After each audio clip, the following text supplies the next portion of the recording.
Bien-aimés dans le Seigneur, bonjour, c'est la prophétesse Manidoré. Je vais dire encore à une femme aujourd'hui, sois courageuse. Ce que je vais dire va peut-être te choquer, mais il faut qu'on ait le courage de se dire les vérités.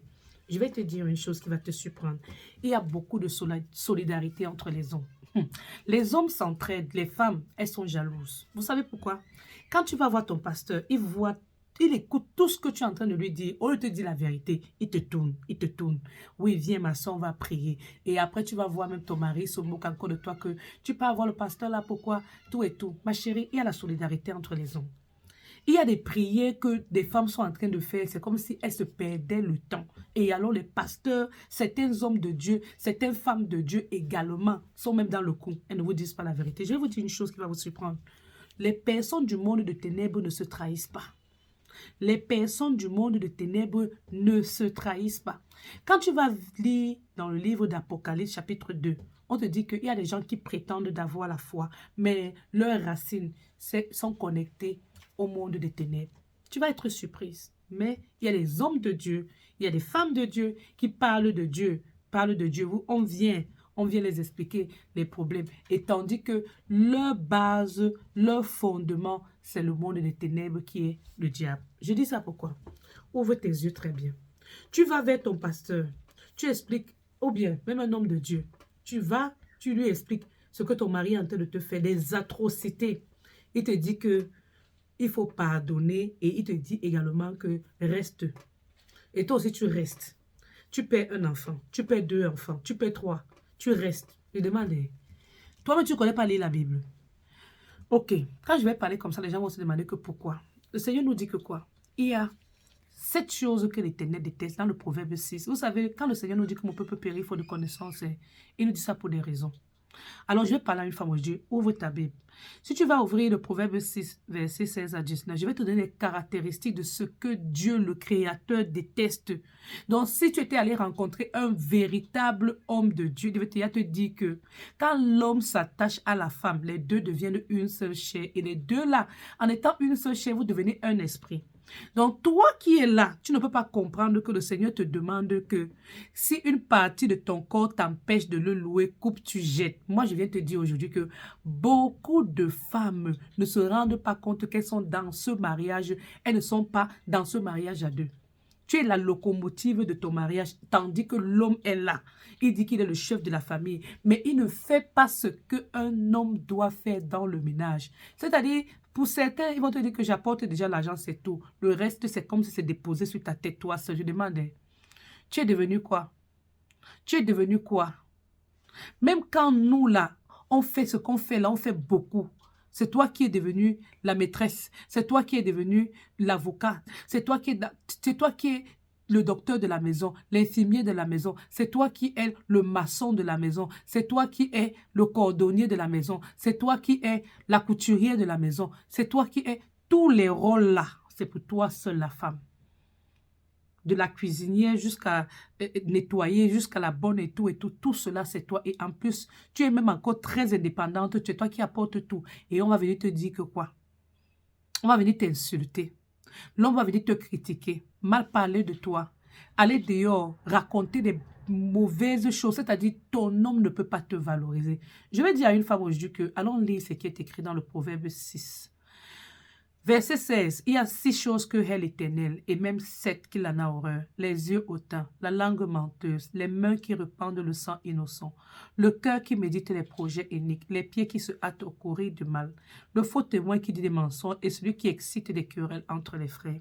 Ok, me voici, je vais parler à une femme aujourd'hui. Tu viens dire à ton pasteur que ton mari te regarde mal. Il te regarde comme si tu n'étais même pas un être humain.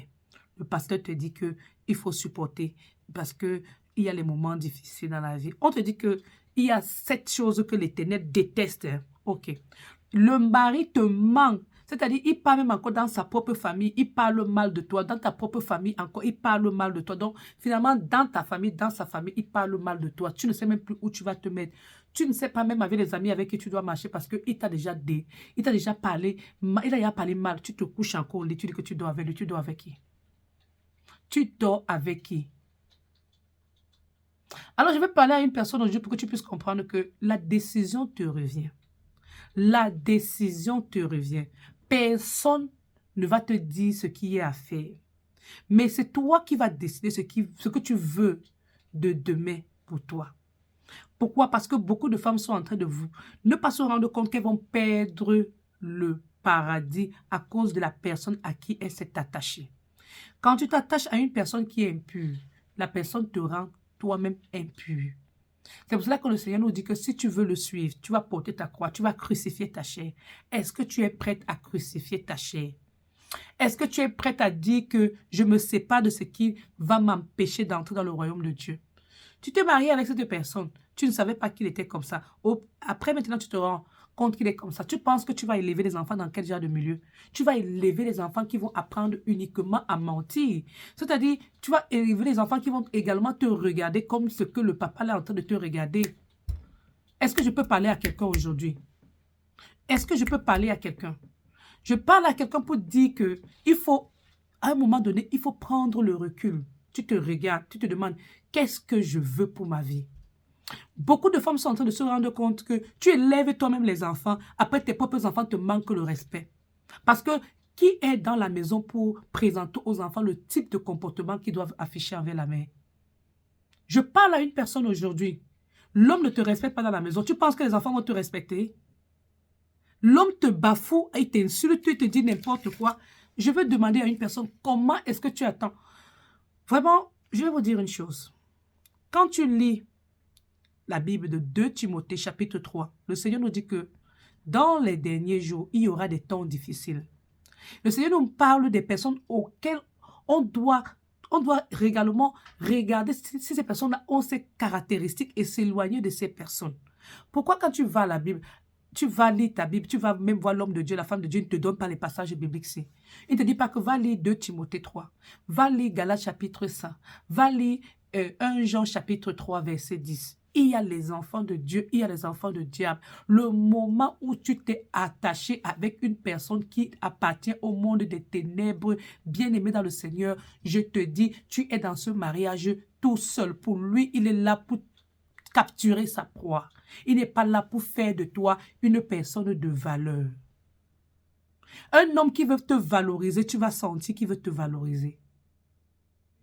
Alors, je vais inviter une personne aujourd'hui à prendre le temps de réfléchir sur ce que je suis en train de te dire. Dans 2 Timothée 3, il est écrit « Car les hommes seront égoïstes, amis de l'argent, fanfarons, hautains, blasphémateurs, rebelles à leurs parents, ingrats, irréligieux, insensibles, déloyaux, calomniateurs, traîtres enflés d'orgueil, aimant le plaisir plus que Dieu, ayant l'apparence de la piété, mais reniant ce qui est en fait la force. Éloigne-toi de ces hommes-là. La Bible nous demande de nous éloigner de ce genre d'hommes. Bien-aimé dans le Seigneur, je vais parler à une personne aujourd'hui. Si c'est parce que tu veux que les gens te regardent, ça c'est un problème. Commence à penser à toi-même.